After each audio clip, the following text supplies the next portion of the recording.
Hey guys, welcome back to another episode of Biz Meds. We're your hosts and neuroscience business coaches. My name is Saad. And I'm Darris. And for those of you who haven't met us before, we help businesses grow and scale.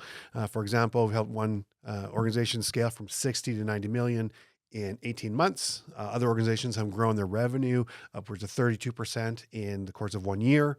So we say that not to impress you, but impress upon you that as neuroscience business coaches, we're here to help give you the minimum effective dose for your business.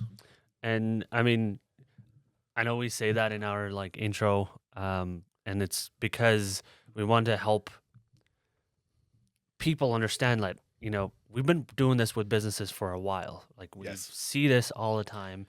And not just two random people exactly talking about things that they don't really understand or haven't done before. Exactly, right? And so on that topic, like what we want to talk about today is things that we knew about businesses or thought about businesses before or believed to be true, how those things are no longer, well, through our experiences working with businesses, we realized that, those have changed. Yeah. And for me, like, again, we both are big believers of like growth mindset and having the foresight or the ability to look at things and be like, you know what, like it's not actually working anymore. We need to change something and or learn from that experience. Mm-hmm. And so constantly working with businesses, and a lot of times I've had these conversations with people where I'm like, you know what, every business has similar problems. Yes. Whether it is the exact same business or not, the foundationary problem is the same. Like everybody wants to grow. Everybody wants to have a good system.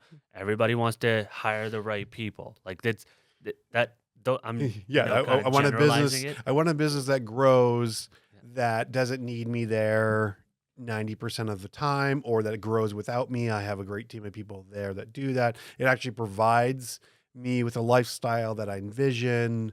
It's not a drain and life suck. I think, that's kind of the common pain points that we hear about is when people have a business. Like what are the common things? And exactly. And then, do I have cash flow? Do I have the time? And do I have the right people? Yeah. And is my business making money? That's one of the most important things everybody wants to know, right? And a lot of times people end up capping themselves in ways that, you can easily navigate through. And we see that all the time. So the thing we want to talk about today in today's podcast is like things that we believed about businesses that have been disproven or we've just changed our mind on. Yeah. Yeah. I think, and you brought up a really good point about the whole mindset. We do talk about mindset a lot. And with that is the two types of mindset. You either have a growth and learner mindset, or you have that judger or non-growth mindset, or your fixed mindset. And the risk of that is, when we look at it, is if you have a fixed mindset or you're that judger mentality, you're probably going to be you're not going to be open to growing and learning. And so you'll probably be the person that does the same thing over and over and over, expecting something different to happen. Mm-hmm.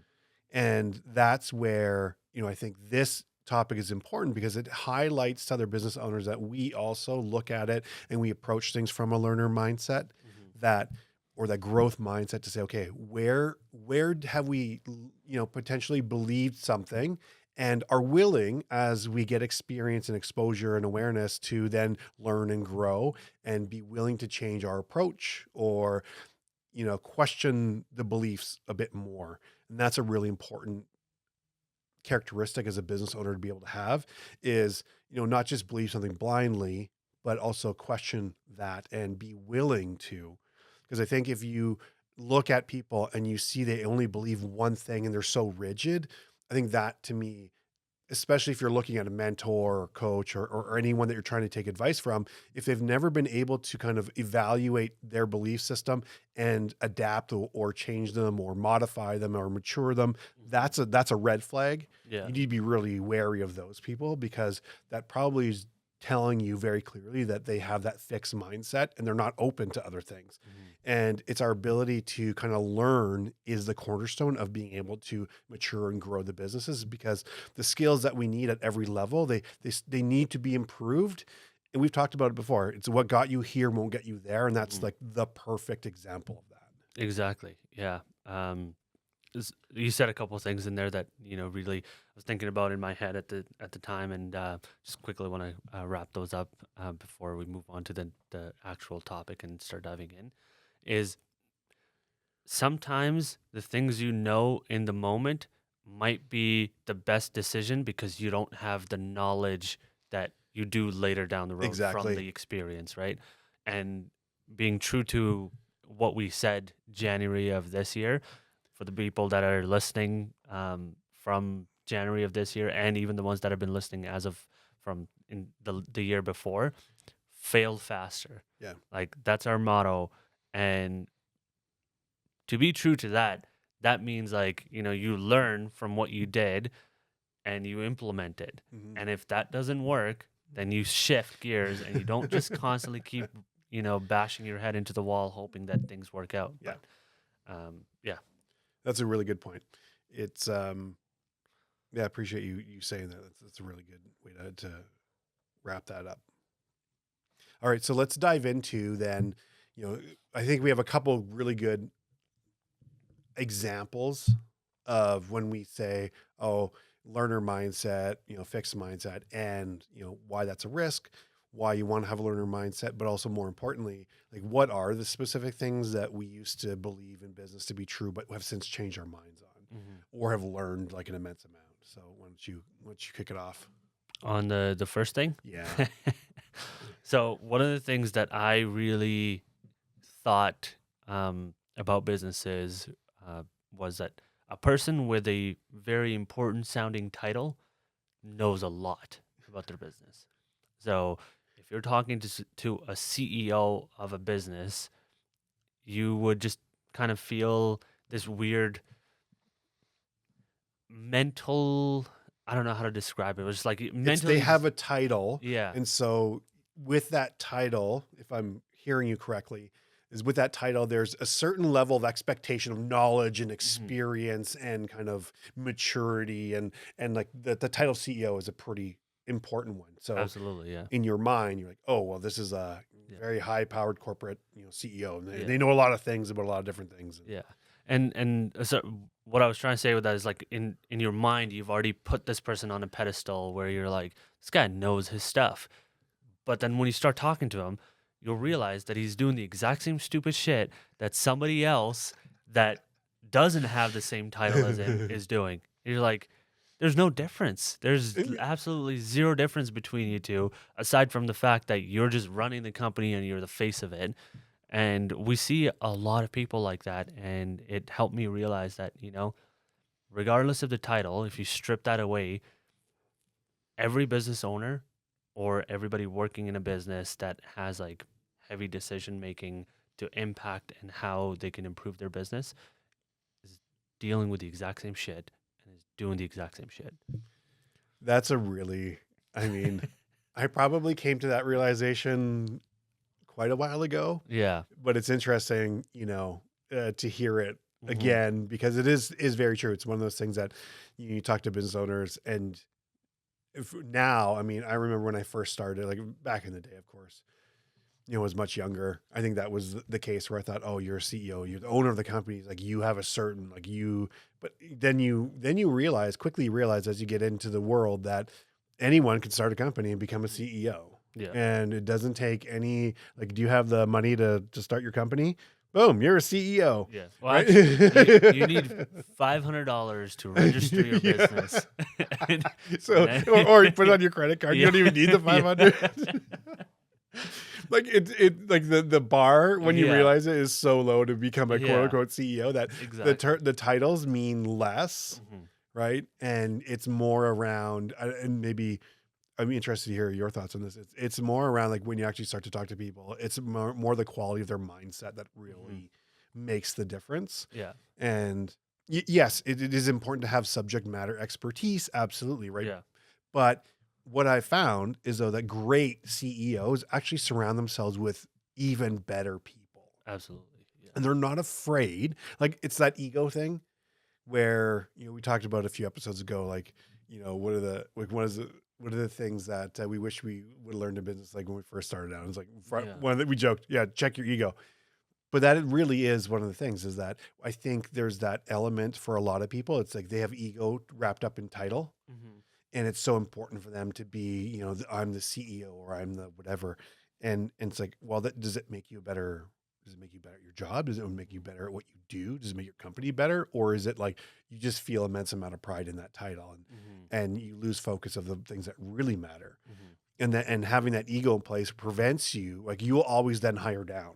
Yeah. Because you will always feel challenged by anyone smarter than you versus like your role as a CEO is to surround yourself with better people because they will find great people as opposed to the photocopy of the photocopy, right? If I'm always hiring down and then those people hire down, like you're just getting lower and lower quality. And it's not to say, oh, people are low. It's like the mentality, it's the drive, it's all those things that when we look at really top performers, like what to make those up.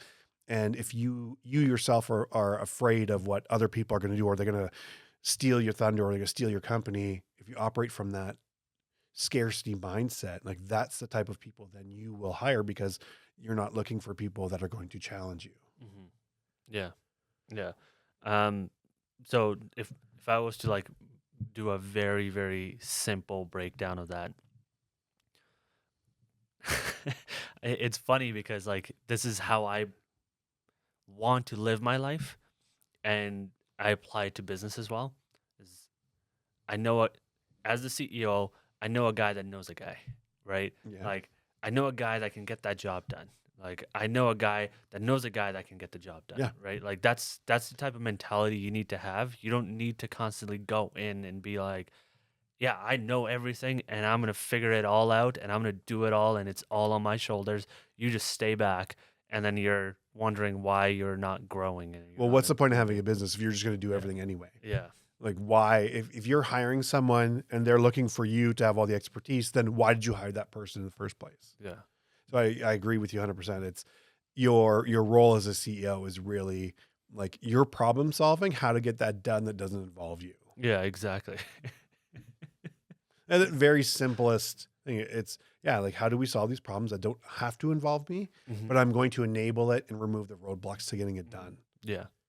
Because that makes us more valuable as an organization. Yeah. Is having people there that can solve problems, not the I have to be as the quote unquote, Mhm.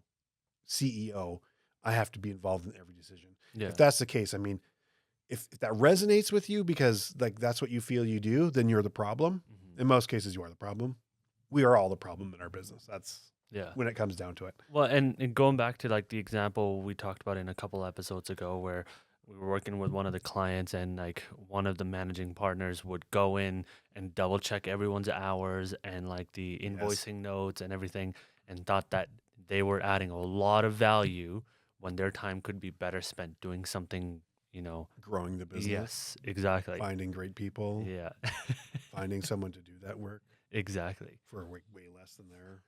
Yeah, what they're getting, what their time would be worth. Yeah, absolutely. Like that, like those are the silly things that we engage in because we think it's important, and it just highlights like as for most people, it's I think when they get caught up in the titles and that, and they part of that thinking really around is well I can do it better. And I'm like okay, well then you are again the problem Mhm. because your mentality, your thinking around how to solve problems Yeah. is broken. Yeah.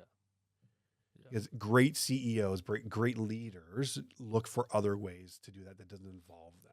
Yeah. Yeah. Sorry, just quick sidebar.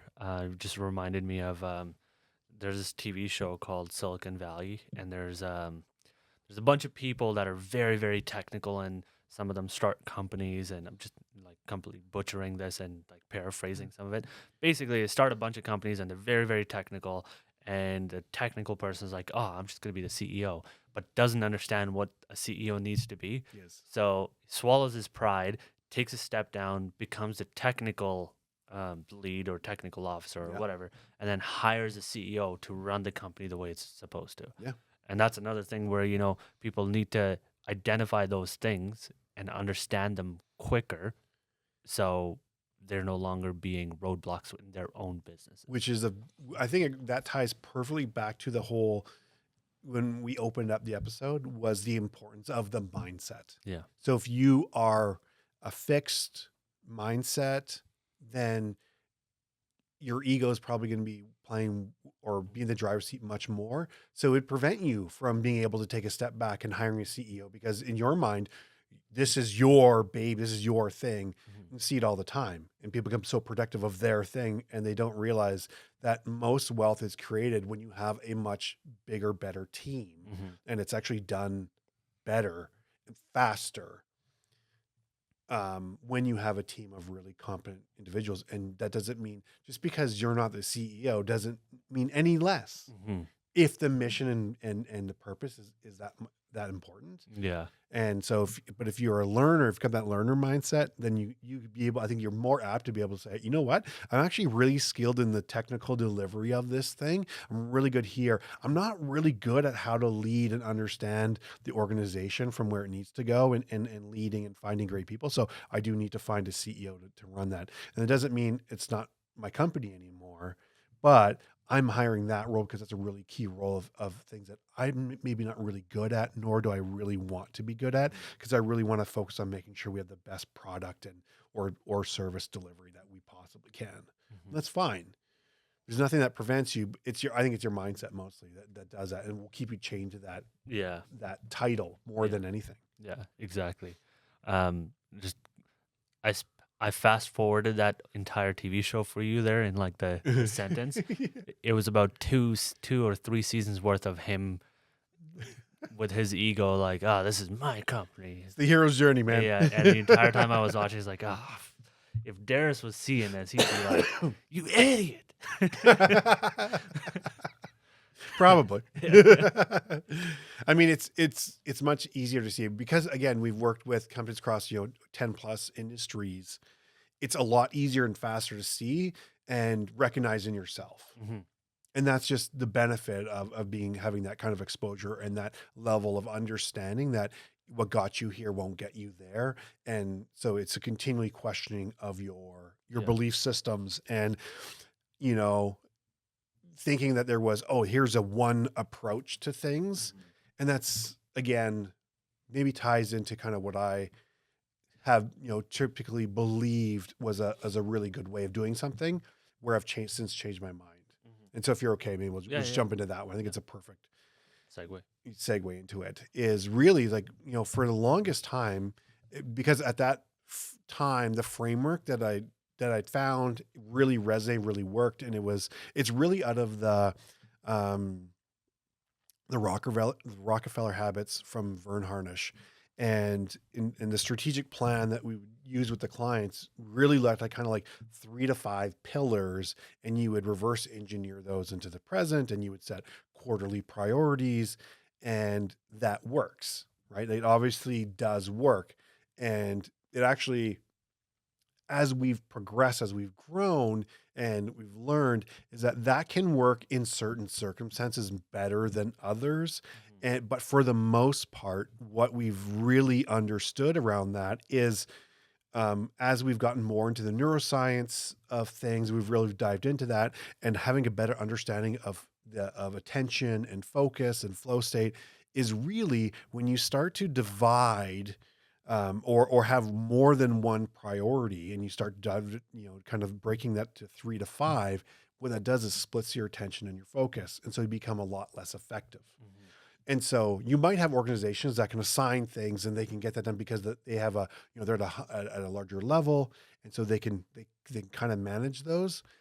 But what we found is that it's actually the reducing of things. It's actually, we have to cut down and identify what is the one big domino, or on the other side of that, there's another learning around that, is it's not necessarily the one big domino, but what's the one constraint? Because usually the one constraint, how do you solve that, is your one domino.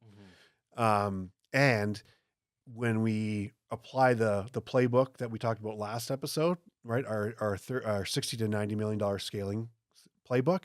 When you apply that framework of cut out the stupid work first, that finds you kind of like all your, a lot of wasted resources, with time, energy, money, all those things. And then if you identify what your main constraint is, well, then you're much better, and you'll probably solve a lot faster of allocating those resources into solving that constraint first, because the business will only ever grow to your main constraint. So if one good test for that is, if I doubled the amount of sales volume you had tomorrow, could you handle that? And if you can, okay, well then you don't have a supply issue, you have a demand issue, right? So that means you have no problem supplying the demand for that. What you don't have is the demand that puts that on the business. So you're demand constrained. So then you would know, oh, I need to focus on getting more demand, more people buying and things like that. I can handle double the volume, and I'm good. Okay, cool. Well, then I don't have I usually probably don't have internal things. It's the delivery side. It's the supply side that's creating that demand. I have an issue there. Or if I doubled your volume tomorrow, oh, we couldn't handle that. We wouldn't even be able to supply that. Okay. Well, then you start to like tease out, where does that constraint sit, and you can solve that. Right. And that's a really important thing, because the more you divide your focus is the less effective you are. And it's going to take you much longer to do that. So that's a one big kind of like thing that we've learned to kind of refocus and reprioritize around, is that it's very difficult for business owners to kind of keep track of like 3 to 5 projects every quarter to deliver on those, versus here, what's the one big thing that we're focusing on, and how do we create leverage and remove that constraint, solve that constraint. And it's a much better, because, we talked about this, is like at the end of the day, there's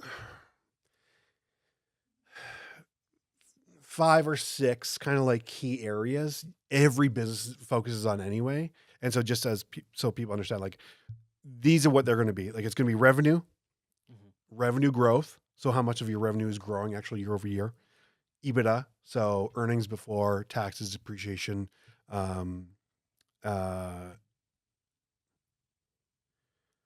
what's that? Asset? No, sorry. I'm just having like, Yeah. yeah, because like those things, so it's really kind of, you add those things back, because like every owner has their own way that they would approach that. So you want to look at your kind of like EBITDA, then you look at your EBITDA margin, you look at revenue retention, and then you would look at your sales and marketing efficiency. And really, like, that's when it kind of boils down to in all of those, if you're really looking at adding value to the company. So because in there, you're going to look at, like, if you're looking at growing, you're looking at revenue. Okay. So how do you drive revenue growth? So how's my revenue growing? Am I losing customers every year? Like, let's just say I have 100 customers, and do I lose like customers to churn year over year? So if I was to try to get revenue growth, but if I'm losing like 10% of my customers, I have to sell that 10% just to stay even, and then sell an additional above that to get any real growth. And so with that, you could say, okay, well, I need to reduce the churn. And the more I reduce the churn, the more any new sales I get are just going to cause more and more incremental or exponential revenue growth on that end. Or EBITDA. So you're looking at, okay, well, how do I keep my costs? How do I increase my earnings? Like, all those things are like, you're going to encompass most of your constraints, or all your constraints within those. And then you're looking at your sales and marketing efficiency. So what does it cost me to acquire a new customer versus their long-term value? Like, what's that ratio? And then once you have that, then you're starting to understand, oh, is it costing me a lot? Like, how much is it costing me to acquire a new company, new client or customer? And like, what is their long-term value? So how do I reduce as much as I possibly can the cost to acquire one? And how do I make my clients more valuable longer term? Right? So do I need to develop other products or other services, or make what I do more valuable so that I can charge more? And did they become, like all those things, essentially all those things get wrapped up. But if you're trying to solve like 5 or 6 different things at the same time, it becomes very difficult. Mhm. And that was the big learning, was that actually, if we shrink that down, like flow, Yeah. flow follows focus. So the more we can focus in on one thing, the faster we're going to solve that problem. And that has been immensely helpful for the clients to like, oh, okay, I'm not worried about now trying to manage 5 or 6 different things. It's Yeah. one big thing. What is the one constraint, the one big domino? And we just systematically, boom, attack that. Okay, identify the next one. Where are we doing stupid work? Where are we doing that? Okay, where are we getting data to make the decisions? And that has really been a game changer. Yeah. And that wouldn't have come about had we not had the mindset of being able to look at it and say, okay, is it a good way? It's a good way. Okay, is there a better way? Mhm. And where we're pulling now in the learning from a lot of different areas to say, okay, well, let's actually try this. Oh, that's working much better. Okay, let's try this again. Oh, that's working great. Okay, now we're on to something we can test and measure that. And we just have the ability to do that because we're working, across many different industries. Yeah. Yeah, that makes perfect sense. So I think that's when we talk about going back to being able to challenge what you've currently or what you've previously believed, and now say, are you able to modify or mature how you believe about Yeah. what you believe about something? I think that's a key characteristic that every business owner needs. Yeah. And even the people in their organizations, that's what they should be promoting inside their organizations, just because, how that shows up is just, we've always done it this way and we're going to continue doing it this way. Yeah. I mean, it's also, to your point, like it's easier to keep doing it the same way than to try to challenge yourself to find a better way. Yeah. Or you just haven't experienced enough pain of, Yeah. you haven't reached the pain threshold high enough that forces you to change, Mhm. of that. I'm Well, going to experience this pain over and over and over. I recently learned this it's just a different way of saying it, but it's like the farmer and the hunter mentality. Mhm. It's the learner and the growth mindset, right? Like the farmer will plant berries and or plant seeds or whatever and raise cattle and all of that and be excited to harvest 4 to 8 months later, like get rewards of what he sowed. Yeah. The hunter is gonna be like, well, I need to eat today. I'm gonna go find a wild wildebeest. Just gonna take one out, right? Oh, a grizzly bear fat can be melted and with blueberries and eaten or something like that, right? Like a hunter is out there making opportunities. But, So I would argue, I mean, you probably need a little bit of both.